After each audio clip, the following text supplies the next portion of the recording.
We previously looked at graphing inequalities. If you are given an inequality, could you create the graph? Now we're looking at, if you're given the graph, can you write the inequality? So what you have to do is look at what you have here, interpret this, and write a graph based off of it. And the same rules still apply. If something is less than, you shade left. Something is greater than, you shade to the right.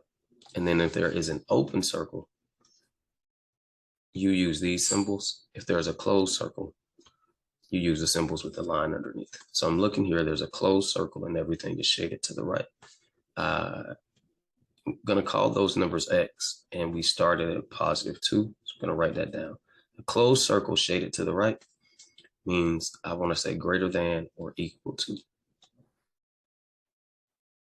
Because this circle is closed, I want this line underneath, and because this is shaded to the right, I'm saying greater than.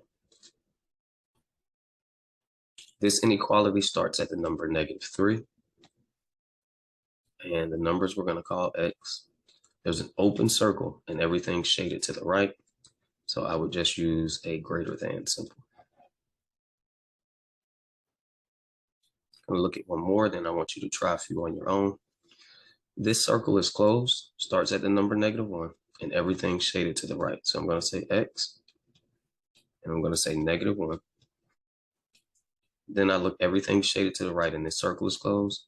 So to the right, greater than, and because the circle is closed, I put the line under here to say equal to. So X is greater than or equal to -1 would be my answer.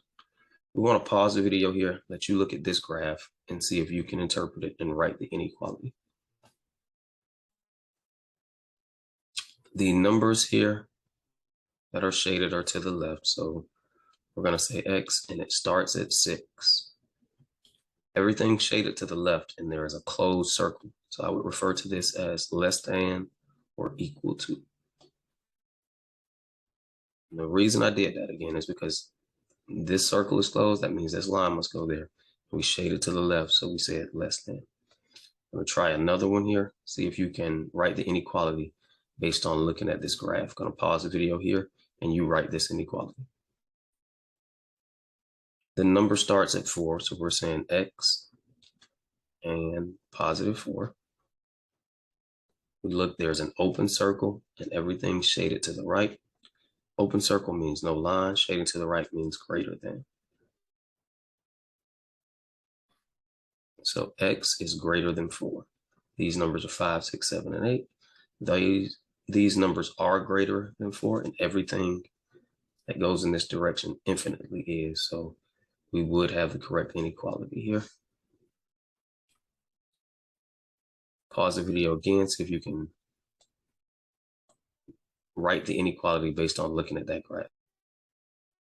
The graph starts here at -3.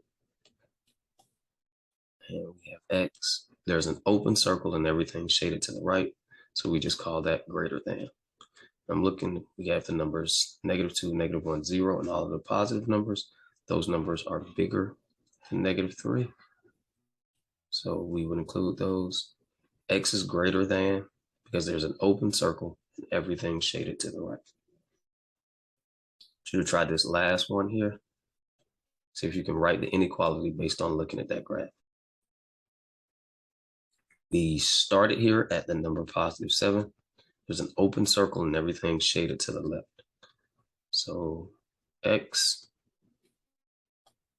and +7. And if you shade to the left here, you have less than. So X is less than 7. And the reason this is a less than symbol is because this is an open circle and everything is shaded to the left.